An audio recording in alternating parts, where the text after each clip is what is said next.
Think your teenage years were rough? Imagine being 15 years old and watching your mother get beheaded, then being declared illegitimate by your own father, all while knowing that one wrong word could send you straight to the executioner's block. Welcome to Tudor England, where speaking out of turn didn't just get you grounded, it could get you dead. The year was 1549, and England was a powder keg of religious tension, political scheming, and royal paranoia. This wasn't the romanticized world of flowing gowns and chivalrous knights you see in movies. This was a brutal reality where children were expected to behave like adults, where physical punishment was considered loving discipline, and where even princesses could find themselves stripped, bound, and whipped for the crime of having opinions. But here's what's truly shocking. The princess we're talking about wasn't some rebellious troublemaker. She was one of the most educated, intelligent young women of her time. She spoke 6 languages fluently, could debate theology with grown men, and had been groomed from birth to navigate the treacherous waters of royal politics. Yet none of that protected her when she dared to speak her mind at the wrong moment, to the wrong person, about the wrong thing. Today, we're diving deep into a story that most history books gloss over or ignore entirely. It's the story of how Tudor England's obsession with control and obedience created a system so brutal that even royal blood offered no protection from savage punishment.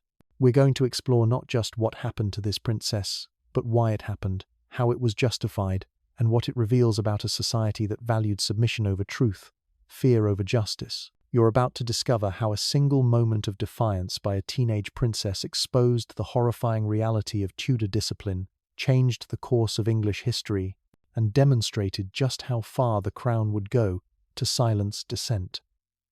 By the end of this video, you'll understand why this forgotten incident still matters today, and why the courage it took for anyone, even a princess, to speak truth to power in Tudor England was nothing short of extraordinary. But first, let's set the scene. Picture London in the mid-1500s, where the smell of human waste thrown from windows mixed with smoke from countless fires, where public executions drew crowds like modern sporting events, and where the wrong religious opinion could literally get you burned alive. The Tudor court wasn't just dangerous, it was a death trap disguised as glamour. Henry VIII had turned England upside down to divorce his first wife, breaking with Rome and establishing himself as head of the English Church.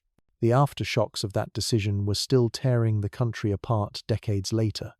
Catholics and Protestants took turns persecuting each other depending on who held power. Nobles schemed constantly for influence, knowing that today's favorite could be tomorrow's corpse. Into this world stepped children who had no choice but to play adult games with life or death stakes. Royal children especially faced impossible pressures. They were valuable political assets, potential threats, and symbols of dynastic power all at once. Their education was rigorous beyond belief. We're talking about kids who could translate Latin texts at age 5 and debate philosophy at 8, but all that intelligence came with a terrifying price.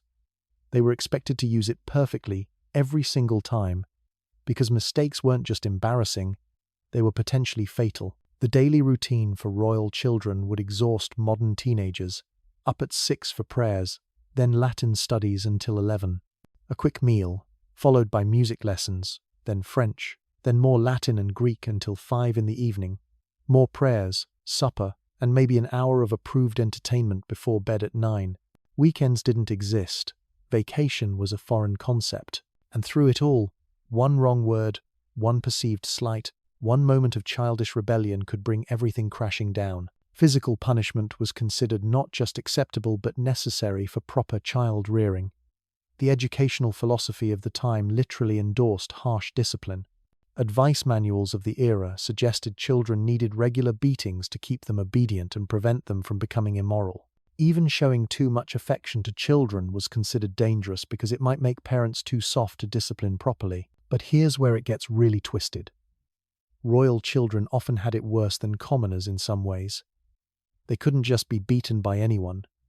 Their blood was too precious for that. So, the Tudor court developed the system of whipping boys, companions who would receive physical punishment on behalf of royal children when direct corporal punishment was deemed inappropriate.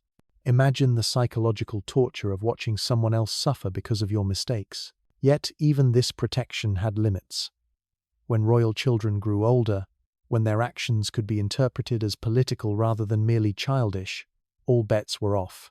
A teenage princess who spoke out of turn wasn't just being naughty, she was potentially committing treason.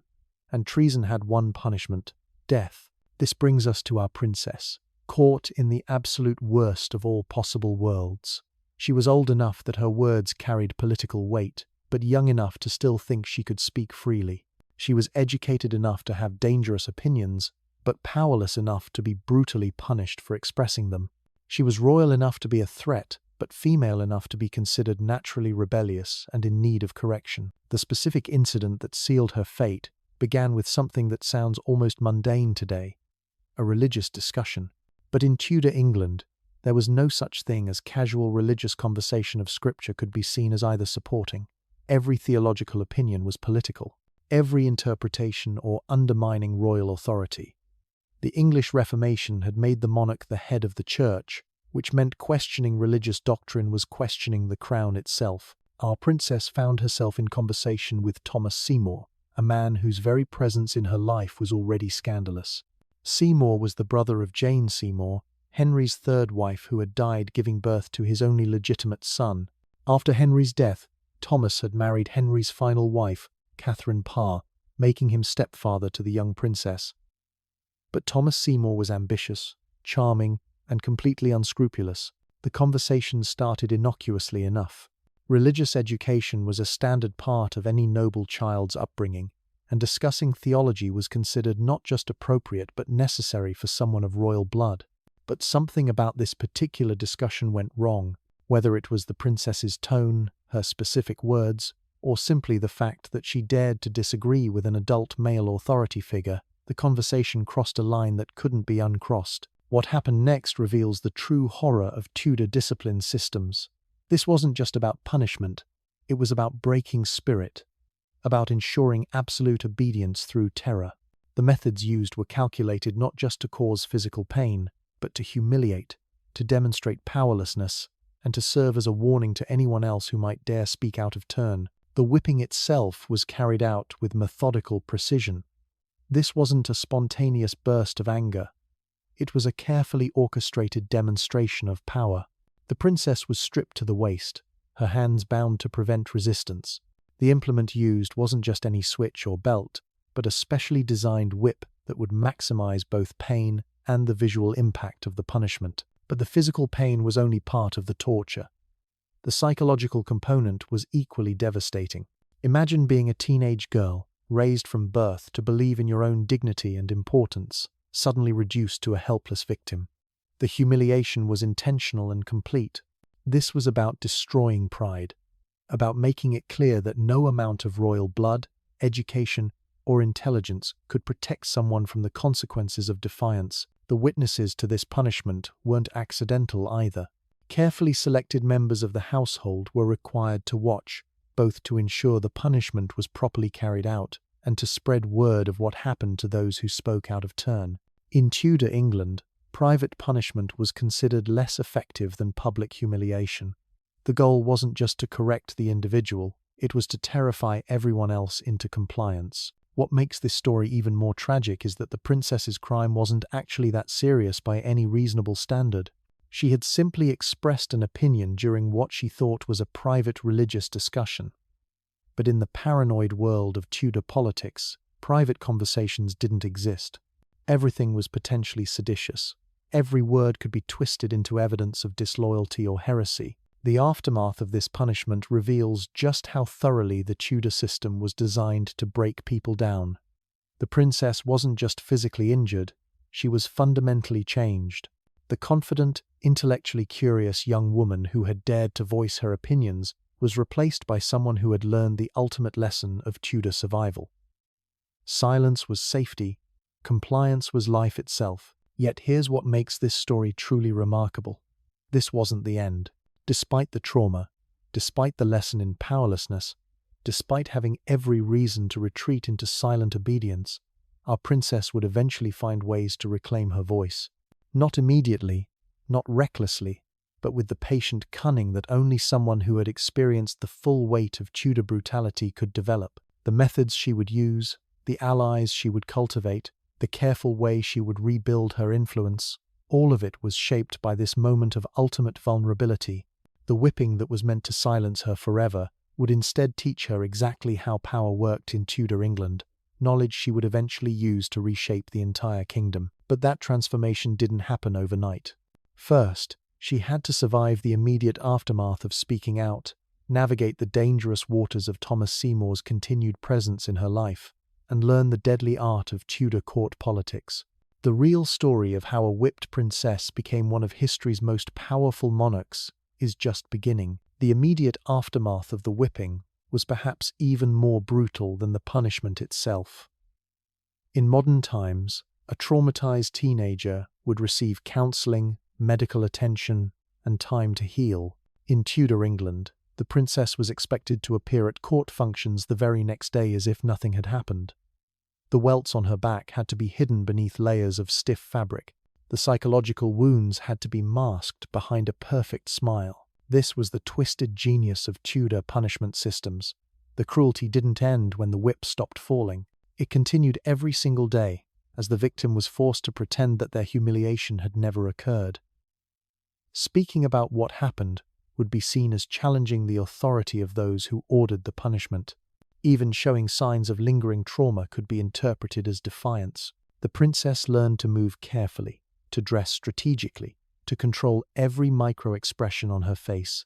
Pain became her secret companion, something she carried alone because sharing it would only invite more punishment.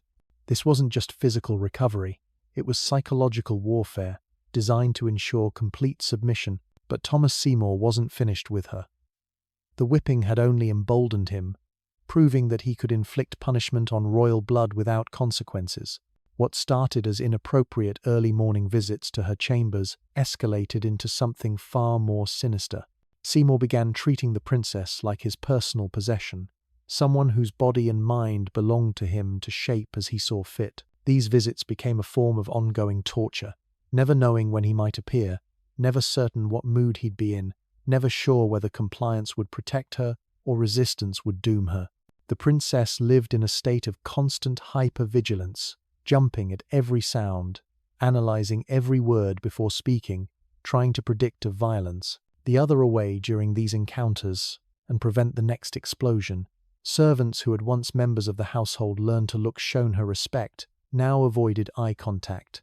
Tutors who had praised her intelligence began treating her with carefully measured indifference.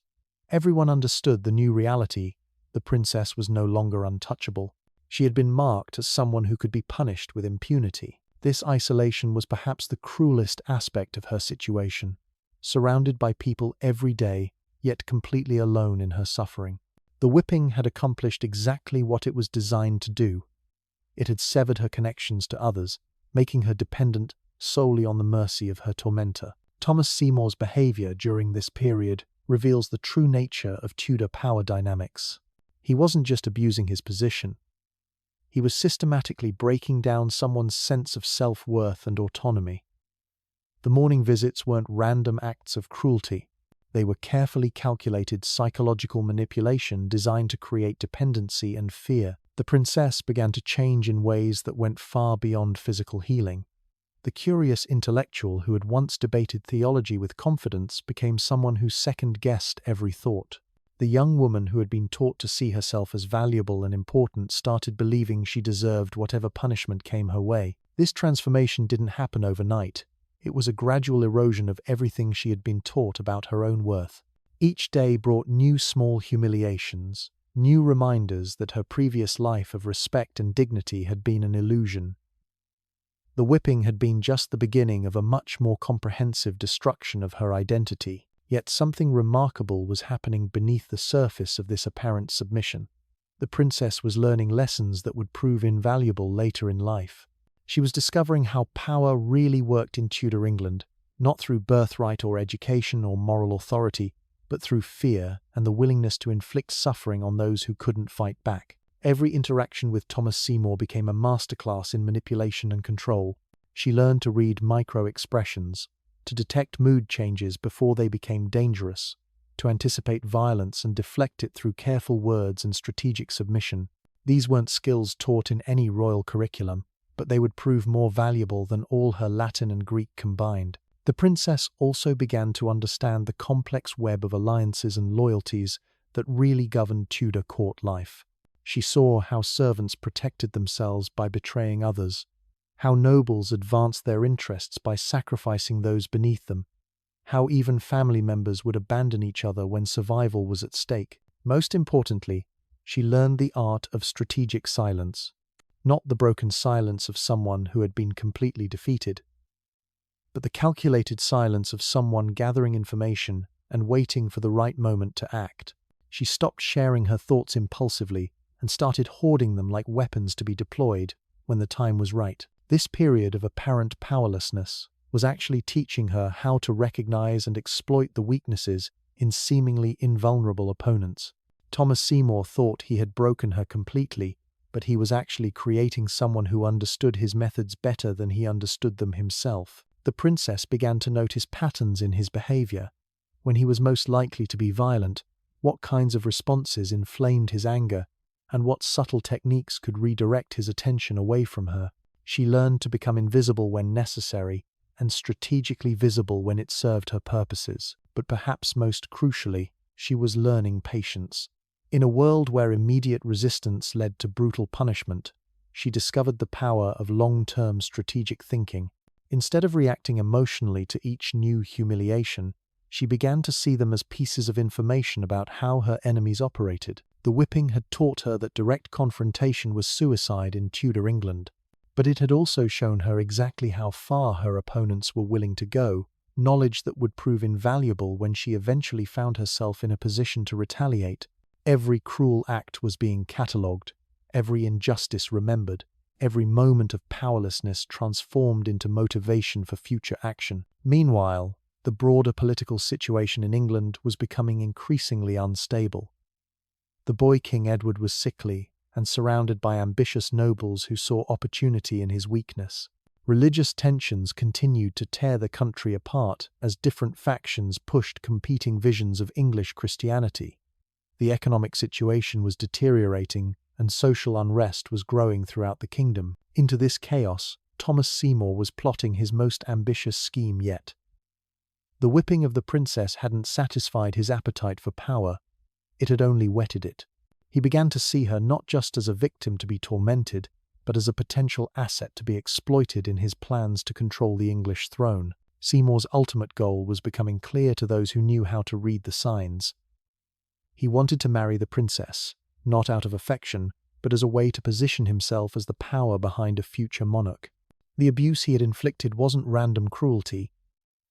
It was part of a systematic campaign to break her will so completely that she would accept any arrangement he proposed. This realization marked a turning point in the princess's psychological development. She began to understand that her suffering wasn't just personal, it was political. Thomas Seymour wasn't tormenting her because he enjoyed cruelty, though he clearly did. He was tormenting her because he saw her as a stepping stone to ultimate power in England. The knowledge that she was being systematically broken down as part of a larger political conspiracy sparked something that all the whippings and humiliations had failed to extinguish: anger. Not the hot, impulsive anger that had gotten her into trouble before, but cold, calculating fury that would fuel her for decades to come. She realized that submitting to Thomas Seymour's plans wouldn't end her suffering, it would only formalize it.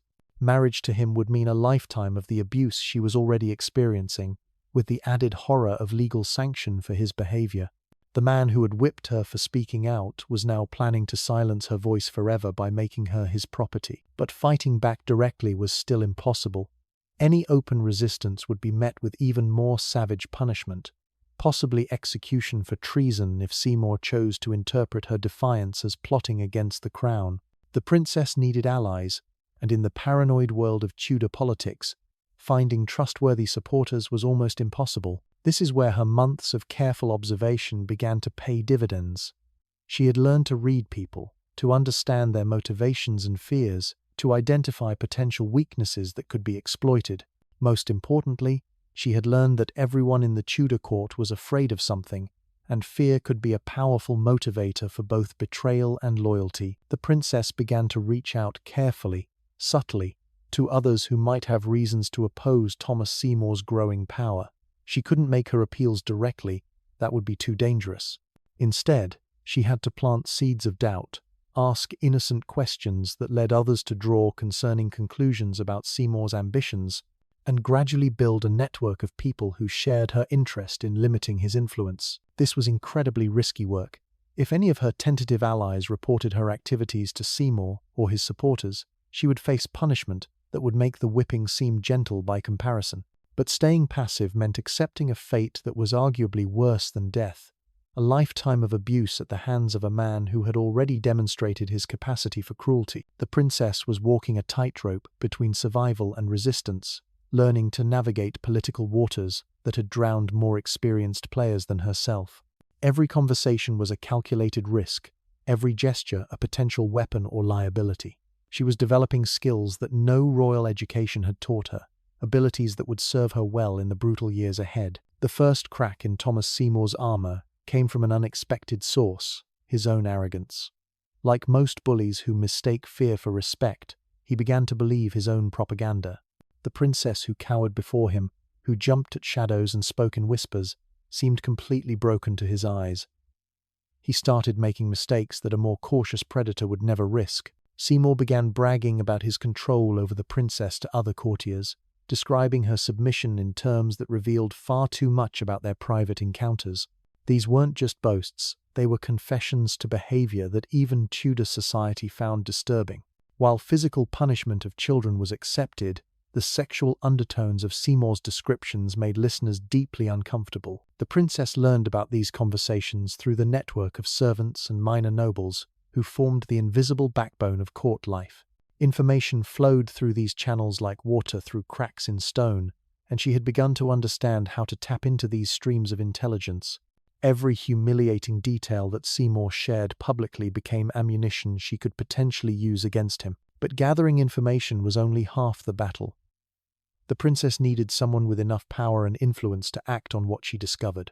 This meant identifying nobles who had their own reasons to fear or hate Thomas Seymour, people whose interests aligned with hers not out of sympathy, but out of pure political calculation. The most promising candidate was Edward Seymour, Thomas's own brother, and the current Lord Protector of England. The relationship between the Seymour brothers was already strained by competing ambitions and fundamental disagreements about how to manage the boy King Edward's reign. Edward Seymour was methodical, cautious, and deeply suspicious of his brother's impulsive schemes. The princess couldn't approach Edward Seymour directly. That would be far too dangerous and would likely result in her words being twisted into evidence of sedition. Instead, she had to find ways to ensure that concerning information about Thomas reached Edward through seemingly natural channels. This required patience, subtlety, and an understanding of court dynamics that few adults possessed, let alone a traumatized teenager. She began by carefully befriending Catherine Parr's ladies-in-waiting, the women who witnessed Thomas Seymour's behavior most directly. These women had their own concerns about their mistress's new husband, but they had been too afraid to voice them openly. The princess didn't encourage them to speak out. That would have been too obvious. Instead, she simply listened, asked thoughtful questions, and gradually helped them connect the dots about Seymour's true nature. Meanwhile, Thomas Seymour's schemes were becoming increasingly bold and reckless. His abuse of the princess had given him a taste for power that regular court intrigue couldn't satisfy. He began making moves that threatened not just individual rivals but the stability of the entire Tudor succession. His plan to marry the princess was just the beginning of a much larger conspiracy to control the English throne. Seymour started approaching other nobles with hints about his future plans, testing their loyalty and trying to build a faction that would support his ambitions. But his judgment had been corrupted by months of unchecked cruelty towards someone who couldn't fight back. He mistook the princess's enforced submission for genuine weakness and assumed that others would be equally easy to intimidate or manipulate. This was his fatal error. The nobles he approached weren't traumatized teenagers who had been systematically broken down through physical and psychological abuse. They were experienced political operators who recognized dangerous ambition when they saw it. Instead of joining Seymour's conspiracy, many of them began quietly reporting his approaches to Edward Seymour and the Privy Council. The princess watched these developments with growing excitement and terror. On one hand, Thomas Seymour was finally making the kinds of mistakes that could bring him down. On the other hand, she was deeply implicated in his plans, whether she wanted to be or not. If his conspiracy were discovered, she might be executed alongside him as a co-conspirator, regardless of the fact that she was actually his victim. This period required perhaps the greatest acting performance of her life. She had to continue appearing broken and submissive to Thomas Seymour while simultaneously gathering intelligence and building alliances that could protect her when his schemes inevitably collapsed. Every day brought new risks as she walked the razor's edge between resistance and survival. The breakthrough came when Catherine Parr finally witnessed one of Thomas Seymour's morning visits to the princess's chambers. What she saw there convinced her that her husband's behavior had crossed lines that even Tudor society wouldn't tolerate. The exact details of that encounter remain lost to history, but its impact was immediate and decisive. Catherine Parr wasn't just any noble lady. She was the former Queen of England, a woman with her own network of allies and considerable political influence. More importantly, she had genuine affection for the princess and had watched with growing concern as the vibrant, intelligent young woman had been transformed into a frightened shadow of her former self. Instead of confronting her husband directly, which would have been dangerous and possibly futile, Catherine Parr began her own careful campaign to protect the princess and expose Seymour's behavior. She had advantages that the princess lacked: adult status, political connections, and the moral authority that came from having been Henry VIII's chosen final wife. The investigation that followed was swift and devastating. Once Edward Seymour and the Privy Council began examining Thomas Seymour's activities with serious intent, they discovered a conspiracy far more extensive and dangerous than anyone had imagined. The abuse of the princess was just one piece of a much larger puzzle that included financial fraud, treasonous correspondence with foreign powers, and plans to kidnap the boy King Edward. Thomas Seymour was arrested on the 17th of January, 1549, charged with 33 counts of high treason. The man who had seemed so powerful, who had tormented the princess with complete impunity for months, was suddenly revealed to be nothing more than a desperate criminal whose schemes had finally caught up with him. But the princess's ordeal wasn't over yet. As investigators pieced together the full scope of Seymour's conspiracy, they inevitably focused on her role in his plans. Had she been a willing participant in his scheme to marry her and claim power through that union? Had she encouraged his advances or plotted with him against the crown? The interrogation that followed was almost as traumatic as the original abuse. Sir Robert Tyrwhitt, the Crown's chief investigator, was convinced that the princess must have been complicit in Seymour's plans. He questioned her repeatedly, sometimes for hours at a time, looking for inconsistencies in her story or signs that she was hiding treasonous activities. This was the ultimate test of everything the princess had learned during her months of suffering under Thomas Seymour's control. She had to convince hardened investigators that she was an innocent victim rather than a willing conspirator, all while maintaining the emotional control necessary to avoid saying anything that could be twisted into evidence against her. The skills she had developed, reading people's moods and motivations, controlling her own emotional responses, strategically revealing or concealing information, proved invaluable during this interrogation.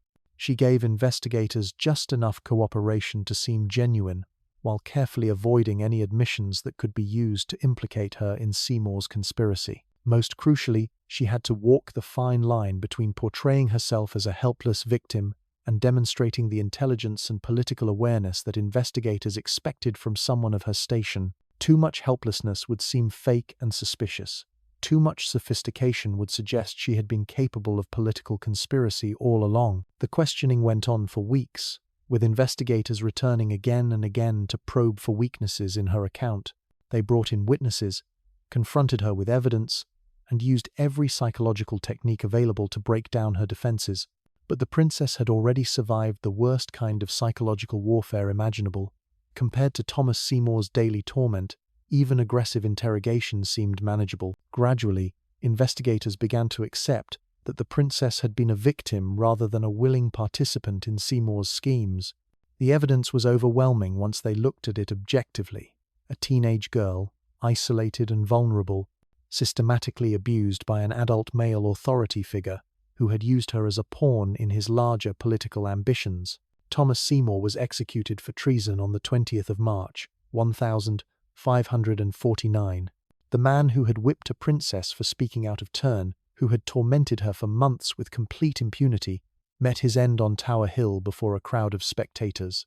His death marked not just the end of a particular threat, but the beginning of a new chapter in the princess's life. For the first time in nearly a year, she was truly free from the immediate threat of physical violence. The hypervigilance that had kept her alive during the darkest months could finally begin to relax. The careful masks she had worn to survive could be slowly removed, revealing whatever remained of the person she had been before the whipping changed everything. But freedom from Thomas Seymour didn't mean freedom from the broader dangers of Tudor politics. If anything, surviving his conspiracy had marked her as someone to watch carefully. She had demonstrated skills and resilience that could be either valuable or threatening to other ambitious nobles. The game of survival was far from over. It was simply entering a new phase. The princess emerged from this ordeal fundamentally changed, but not in the way Thomas Seymour had intended. Instead of breaking her spirit, his abuse had forged it into something far stronger and more dangerous than before. She now understood power in ways that no classroom could have taught her, and she possessed young woman who had once been psychological tools that would serve her for the rest of her life. The whipped for speaking her mind had learned when to speak, when to remain silent, and most importantly, how to make her voice heard without exposing herself to retaliation. These lessons would prove invaluable as she navigated the treacherous years ahead, eventually transforming from victim to survivor to one of the most powerful rulers in English history. But that transformation was still years away. For now, the princess had to focus on rebuilding her life, her relationships, and her sense of self in the aftermath of trauma that would have destroyed someone with less inner strength. The real test wasn't surviving Thomas Seymour's abuse, it was figuring out how to thrive despite it, how to turn the lessons learned through suffering into tools for future success. The whipping that was meant to silence her forever had instead taught her exactly how to make her voice impossible to ignore. The years following Thomas Seymour's execution were like learning to walk again after a devastating injury. The princess had survived the worst that Tudor politics could throw at her, but survival and recovery were two entirely different challenges. She had to rebuild not just her reputation and relationships, but her fundamental sense of who she was beyond the role of victim. The physical scars from the whipping had long since faded, but the psychological wounds ran deeper than anyone could see. Simple things that had once brought her joy, theological discussions, casual conversations with courtiers, even reading in her chambers, now triggered waves of anxiety and hypervigilance that she had to carefully hide behind a mask of royal composure. Sleep became her enemy during this period. Night after night, she would lie awake, listening for footsteps in the corridor, her body tensed for danger that no longer existed. The sound of doors opening, male voices in nearby rooms, even the innocent morning routines of servants could send her heart racing with remembered terror. But showing fear was still dangerous in Tudor England.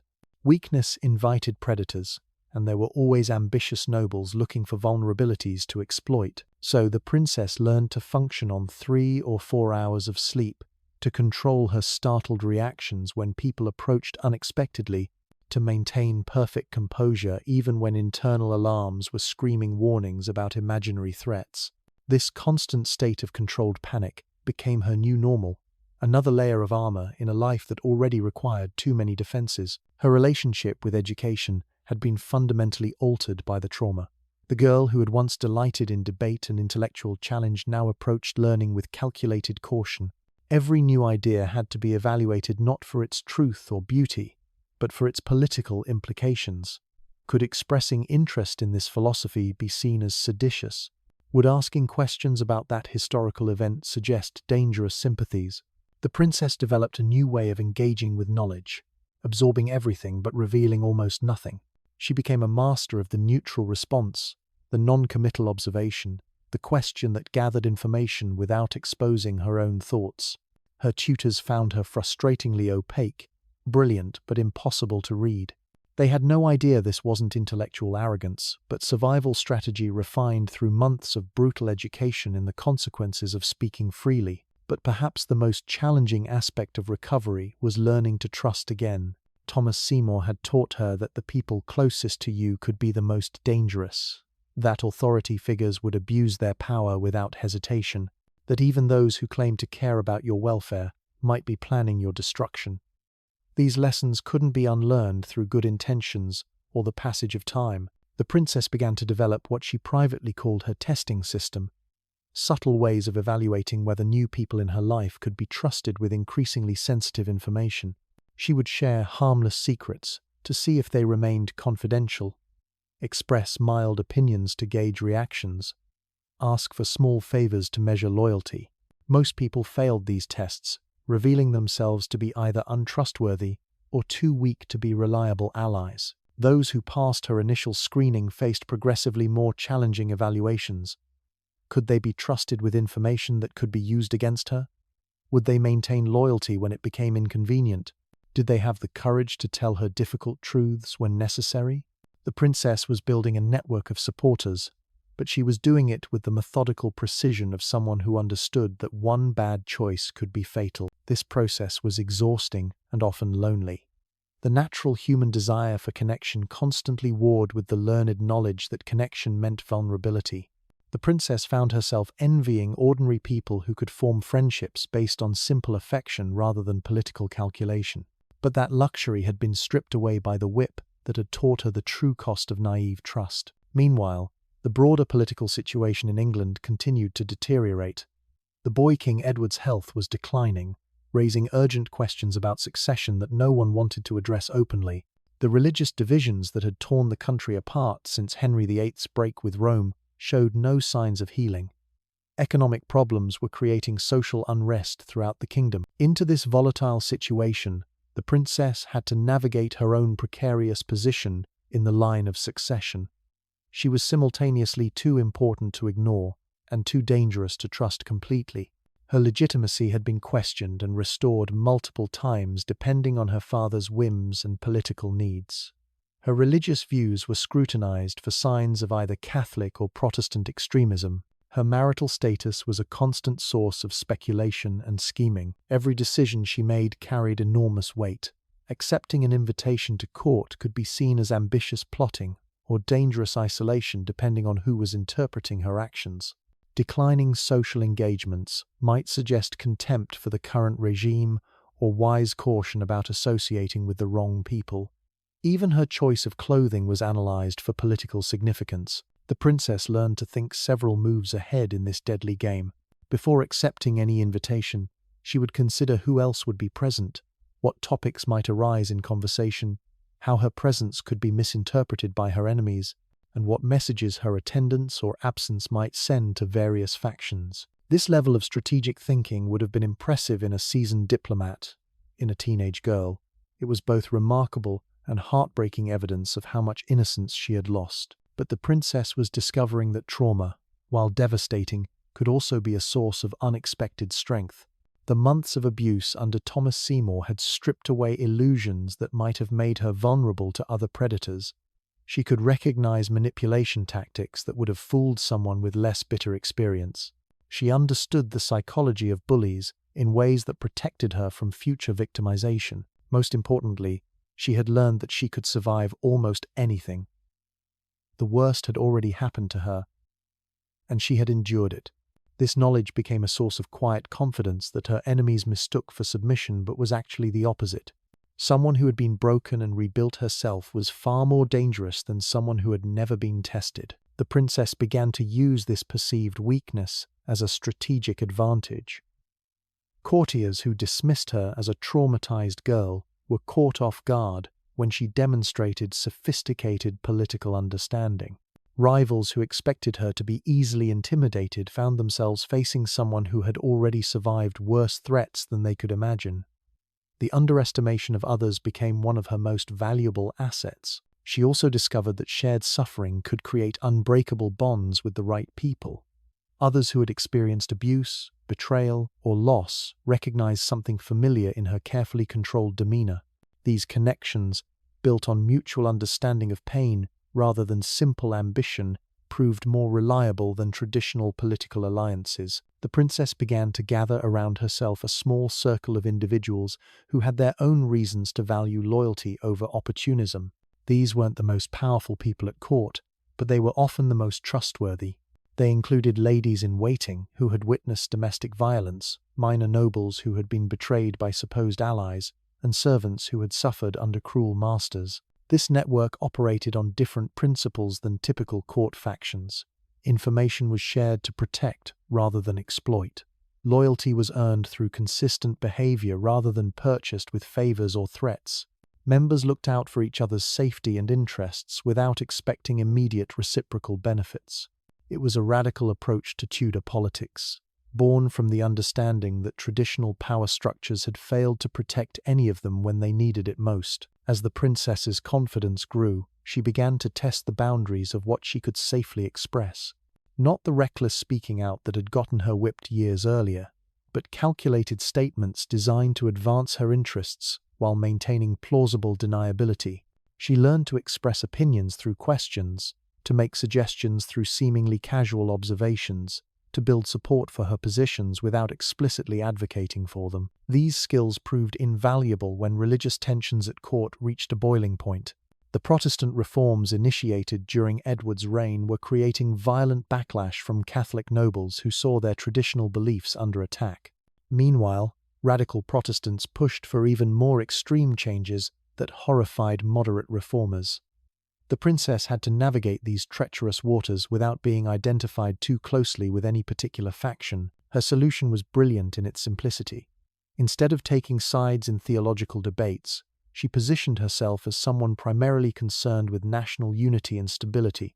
She could express sympathy for Catholic traditions while supporting Protestant reforms, always framing her positions in terms of what would be best for England, rather than what she personally believed. This approach required incredible intellectual discipline. The princess had to suppress her own religious convictions, whatever they might be, in favor of strategic ambiguity that kept all factions guessing about her true loyalties. It was a masterclass in political survival that would serve her well in even the nature of power itself. Thomas Seymour had taught her that more dangerous years to come, but the most important lesson she learned during this period was about physical force could be used to control others. But his ultimate defeat had demonstrated the limitations of that approach. Real power wasn't about the ability to inflict pain. It was about the ability to inspire loyalty, to convince others that their interests aligned with yours, to create situations where people wanted to help you succeed. The princess began to study the mechanics of influence with the same intensity she had once brought to Latin and Greek. She observed how successful courtiers built their reputations, how they managed their relationships, how they accumulated favors and obligations that could be called upon when needed. She learned to recognize the subtle signs of rising and falling fortunes, the early indicators of shifting alliances that could determine life and death in Tudor politics. Most crucially, she learned patience. The impulsive speaking out that had resulted in her whipping was replaced by a strategic understanding that timing was everything in politics. The right words spoken at the wrong moment could be deadly, while even dangerous truths could be safely expressed if the circumstances were favorable. This patience would be tested repeatedly as Edward's reign drew toward its inevitable end.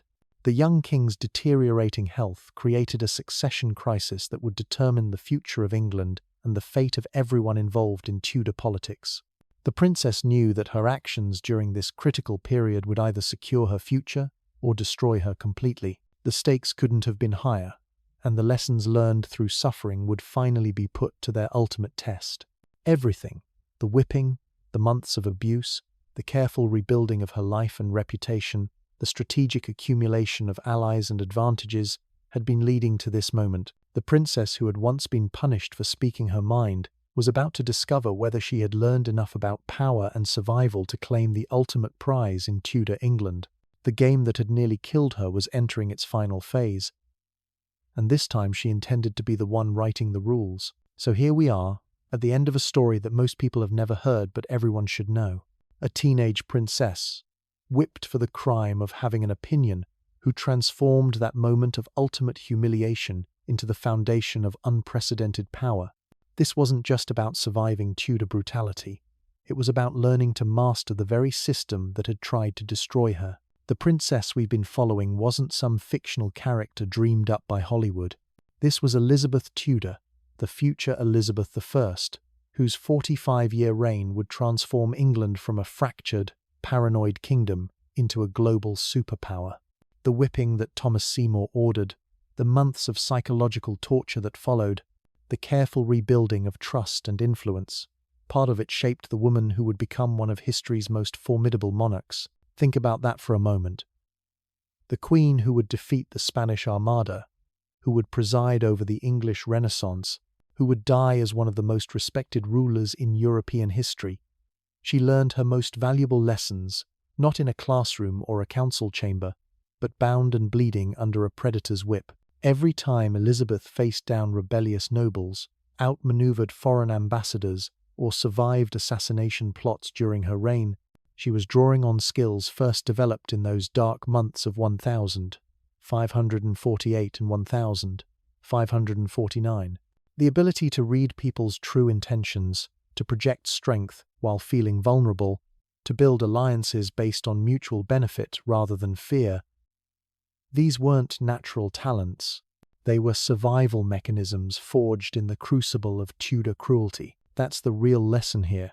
It's not that suffering automatically makes people stronger or that abuse creates great leaders. Most people who experience what Elizabeth endured are destroyed by it, and rightfully so.